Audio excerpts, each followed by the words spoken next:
Boa noite. Quem está feliz? Quem está feliz? Porque se você não tiver, você vai sair daqui hoje feliz.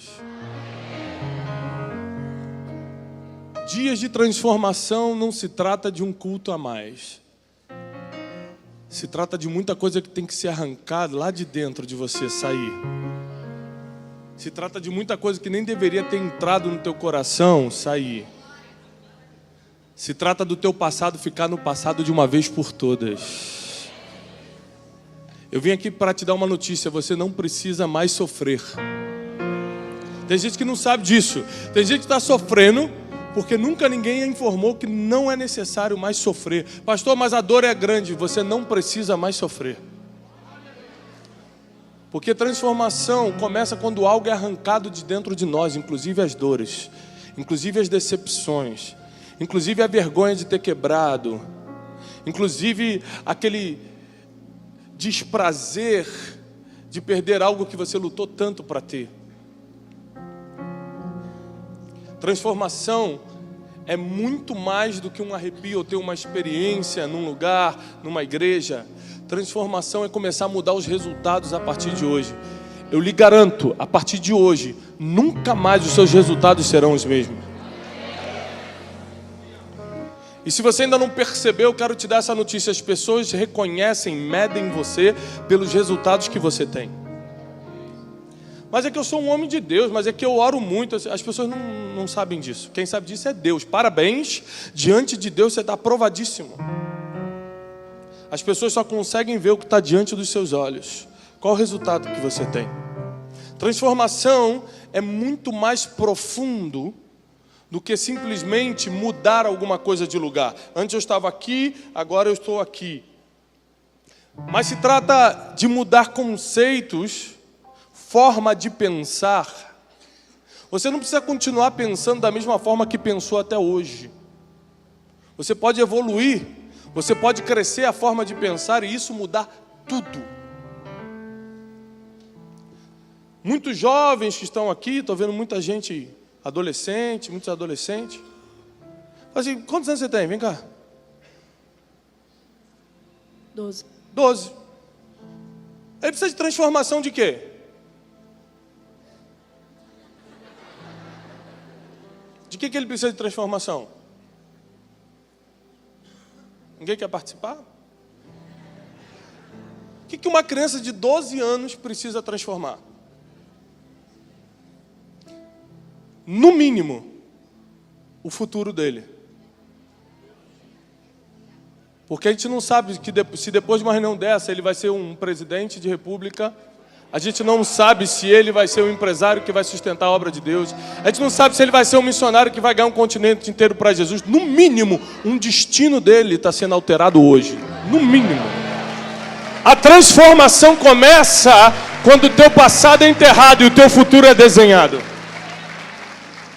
Quando o teu futuro começa a ser desenhado. Agora presta atenção. Eu trouxe uma imagem aqui de uma lagarta para você. Coloca aí. Veja isso. Aqui está um bicho que as pessoas não gostam muito de estar perto. Você vê uma lagarta, eu nunca vi ninguém. Ah, meu Deus, que gracinha. Vou levar para casa. Esse é o tipo de bicho que você quer, que você pisa, que você mata, ou então que você deixa para lá. Ninguém cria uma lagarta em casa. Sabe que uma coisa engraçada? Eu nunca vi um quadro. Eu nunca entrei numa casa e vi um quadro de uma lagarta. É um bichinho. Nunca ninguém fez um quadro dela. Nós não temos a Associação dos Admiradores da Lagarta do Brasil. É um bichinho. É uma criação de Deus? Sim ou não? Foi Deus que criou ou foi o diabo? Então a lagarta é de Deus ou do diabo? Ainda assim, ninguém quer andar perto dela. Ainda assim ela não é amada, ela não é querida. Ainda assim ela não chama atenção, ainda assim não tem nenhum filme com o nome lagarta. É o lagarton, nada.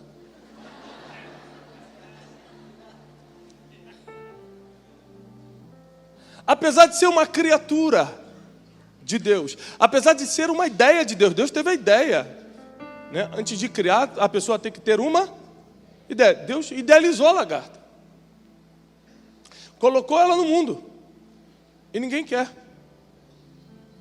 Porque não é porque ela está no mundo que ela está completa. Não é porque ela está no mundo que ela já chegou ao destino final. Não é porque ela está no mundo que ela ainda não vai evoluir. Porque Deus colocou a lagarta na terra com a intenção dela passar por um processo de transformação que vai gerar o que muitos museus expõem, o que muitas casas expõem, aquele quadro com borboletas, que vai gerar aqueles suspiros de quando você entra num jardim e tem uma borboleta azul voando, você fala, coisa linda. O projeto da lagarta não é um projeto final, é um projeto evolutivo. É por isso que, qual é o teu nome? Tiago. Rapaz, nome bonito que você tem. Você é profeta? Não, ainda não. Cara de profeta. Ó, Tiago, é o seguinte. Está quantos anos? 24. E aí o Tiago, que tem 24 anos,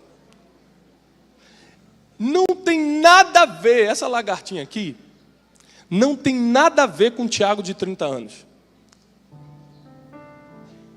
Quando ele tiver, daqui a 6 aninhos só, quando ele tiver 30 anos, ele vai estar pensando completamente diferente. Ele vai estar completamente diferente. Ele vai estar pensando diferente. Provavelmente até os valores dele vão ser adaptados. Porque Deus colocou o ser humano na terra para entrar num processo de evolução. E quando você para de evoluir, você fica igual uma lagarta que ninguém quer ficar perto. Quando você não passa pelo processo de transformação, você vira um bicho, ainda que criado por Deus, que ninguém quer estar. Qual é o fruto que uma lagarta dá?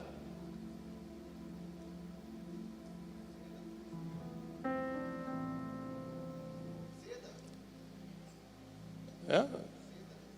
Sabia não. Eu acho que tem que chamar um cientista para... Mas qual o fruto?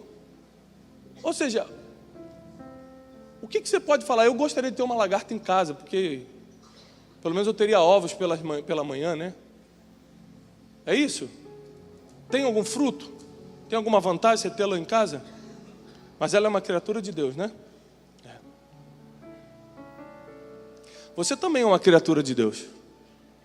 Deus também pensou em você antes de você vir ao mundo. Só que Ele está contando que você vai olhar para você mesmo, vai identificar que é uma lagarta. Porque o primeiro processo da transformação, para quem vai anotar, anote isso aí. O primeiro processo para a transformação é identificação. Se você não identificar o que você é, se você não identificar o que precisa mudar, você vai continuar do mesmo jeitinho que está. Até um dia que a lagarta está parada e vê uma borboleta voando. Quando ela vê a borboleta voando, ela olha para a cara das pessoas, suspirando pela borboleta. Coisa... Que criação de Deus, a gente fala. A lagarta, eu também sou. Eu também fui criado por Deus. Mas ninguém está nem aí para a lagarta. Se estiver no caminho, pisa. Já sentiu pisado? Quem aqui já se sentiu pisado na vida? Então, lagartinho, você sabe como é. Quem aqui já pisou numa lagarta alguma vez na vida? Quem aqui já pisou numa borboleta? Levanta a mão. Mais difícil, né? Porque o processo de evolução te leva para um estágio que ninguém consegue pisar mais. Porque o processo de transformação te coloca num nível que quem não consegue voar, não consegue estar junto contigo. Quem se rasteja, só te vê de longe. Isso é tão bonito. Só tem um problema. Que entre a lagarta... Bota a foto da borboleta aí. E a linda borboleta que você está vendo. Olha que coisa bonita. É meio nojento assim, né? Olhando de baixo. Mas voando é bonito. O único problema é que entre a lagarta e a borboleta vai ter que existir um casulo. Bota a foto do casulo. Tem que ir instruindo porque o irmão não entende, vai ter que dar isso. Casulo. O nome do casulo, anote aí, chama-se processo. Só que é o seguinte, vou te explicar como é que... Quem aqui não é crente? Não é crente, você não é crente, levanta a mão, só para te conhecer. Tem mais alguém que não é crente? 2, 3, 4, 5, 6, 7, 8. Cheio de não crente. O que vocês vão fazer na igreja? Vamos ter lá para fazer, né? Vamos na igreja hoje, né? Está cheio de não crente. Essa palavra não é para vocês não, é só para crente que eu vou falar agora. Você sabe qual é o problema do crente? E para você que não é e vai virar no final agora... Já fiquem de olho neles, não deixa eles saírem antes, não. O problema do crente é o seguinte. Ele está uma lagartinha. Aí ele vem e começa a perceber que ele é uma lagarta, que ninguém quer ficar perto dele. Fala a verdade, quem aqui já percebeu que ninguém quer ficar perto de você? Já teve alguma fase da tua vida que você percebeu isso ou só comigo aconteceu? Gente, será que o que é? Tem gente que fala alto, né? Tem gente que não limpa o nariz, conversa com as pessoas. Cada um tem alguma coisa que expulsa as pessoas do teu lado. Tem gente que não tem um costume de escovar o dente, acha que é uma coisa mais saudável, deixar o natural. Tomar banho, para quê nesse frio? Vamos economizar água, né? Tem gente que tem essa linha de pensamento econômica, né? E as pessoas vão se afastando dela. Tem gente que fala demais. Tem gente que fala de menos. Tem gente que não sabe se expressar, se comunicar. Tem gente que quando fala é para ferir. Tem gente que sempre quando se aproxima é para falar algo negativo que coloca as pessoas para baixo. Com o tempo, você começa a perceber que você é uma lagartinha que ninguém quer estar perto. Mas chega um dia que você começa a identificar, porque toda transformação começa com uma identificação. Você identifica, caramba, eu acho que eu falo demais. Nossa, eu acho que meu problema é emocional, porque eu me irrito tanto quando me cortam no trânsito. Eu dou vontade de xingar a pessoa. Quando eu sou confrontado, eu não aguento, eu quero reagir. Eu não levo desaforo para casa. Você começa a identificar, meu problema é isso. Pois meu problema é que eu sou um descontrolado financeiramente. É por isso que ninguém quer ficar perto de mim. Porque todo dinheiro cai na minha mão, eu gasto tudo, aí já estou pedindo dinheiro para os outros emprestados na metade do mês ainda.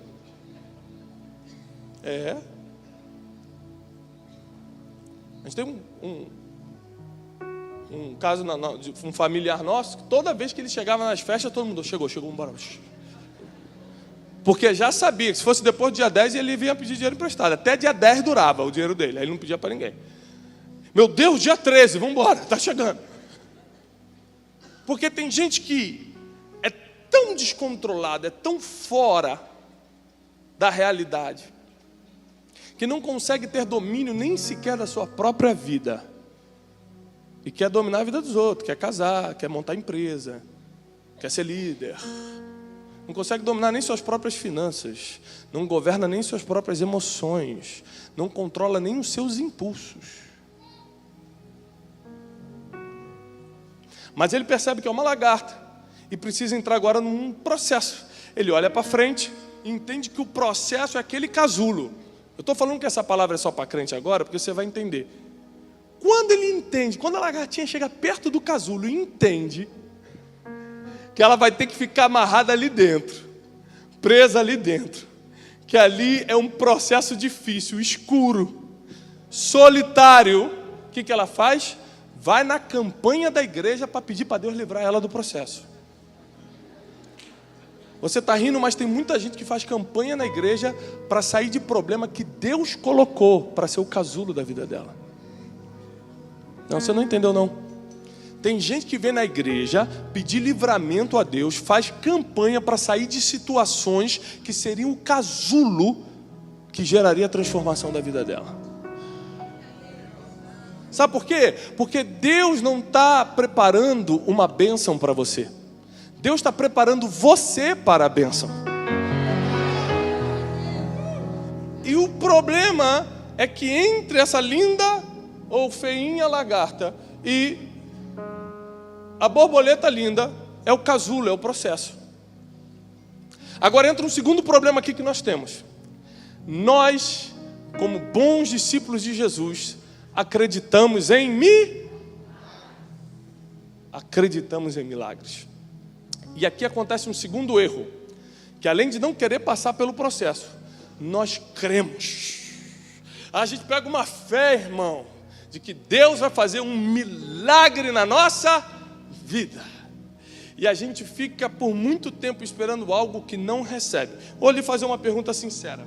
Quem aqui já pediu um milagre a Deus, mas não recebeu esse milagre? Levanta a mão. Deus existe? Deus é poderoso?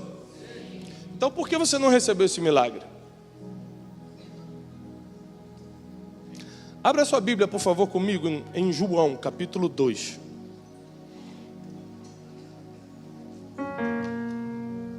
Nós vamos ler uma passagem muito famosa, onde a palavra transformação aparece. E vocês vão entender um segredo que vai lhe ajudar muito nesse primeiro dia de série. Diz assim: estavam ali postas 6 talhas de pedra para as purificações dos judeus, e em cada uma cabiam 2 ou 3 almudes, cerca de 10 litros. Disse-lhe Jesus: enchei de água essas talhas. E eles encheram-nas até em cima. Tinham 6 talhas, cada uma cabia 10 litros, elas estavam vazias. Jesus então acaba o vinho na festa. Você imagina? Naquela época não tinha Coca-Cola, que é a alegria da gente hoje. Não tinha nada, só tinha vinho. Acabou o vinho, acabou a alegria, acabou a festa. Acabou o vinho. E aí foram informar a Jesus que não tinha acabado o vinho. Maria foi interceder: olha, acabou o vinho. Então ele mandou encher 6 talhas, 10 litros cada uma de água até a boca. Encheram.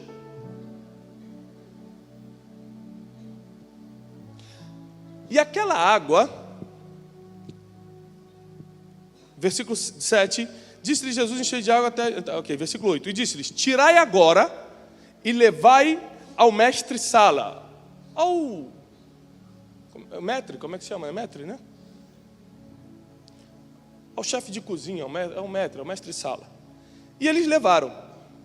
E logo que o mestre-sala provou a água, que agora se tornara vinho, não sabendo de onde viera, se bem que sabiam os serventes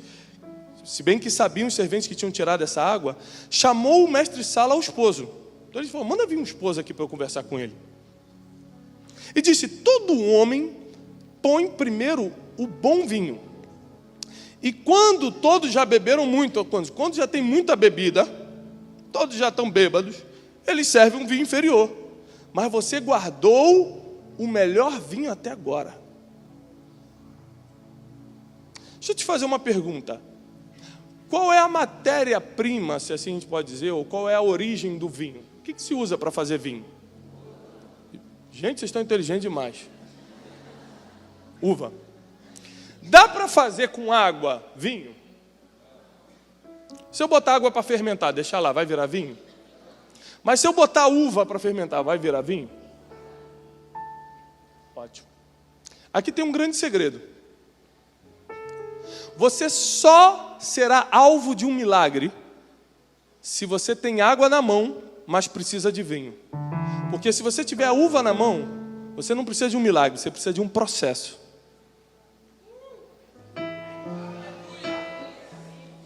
A primeira identificação que eu quero que você faça agora: você está precisando de um milagre mesmo, ou você está precisando de um processo na sua vida?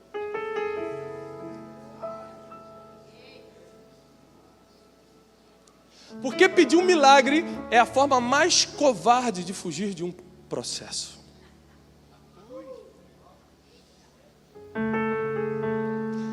Pastor, mas então eu não posso nunca depender de um milagre? Claro. Se você só tem água na mão e está precisando de vinho, não tem jeito. Nós servimos a um Deus que transforma a água em vinho. Mas não sejam ignorantes, como diz a palavra. Se tem uva na mão, não adianta pedir para Deus fazer virar vinho. Porque aí não é milagre, é processo. E toda vez que você foge do processo, você retarda o teu voo como borboleta. Você retarda aquela suspirada das pessoas te vendo. Nossa, que criação de Deus linda. Olha essa borboleta voando. Porque muitas pessoas estão aqui e estão buscando uma transformação, porque o que elas querem, na verdade, é só uma aprovação. Elas querem só que o pai, de uma vez por todas, olhe e fale assim: pô, meu filho, você conseguiu. Quem aqui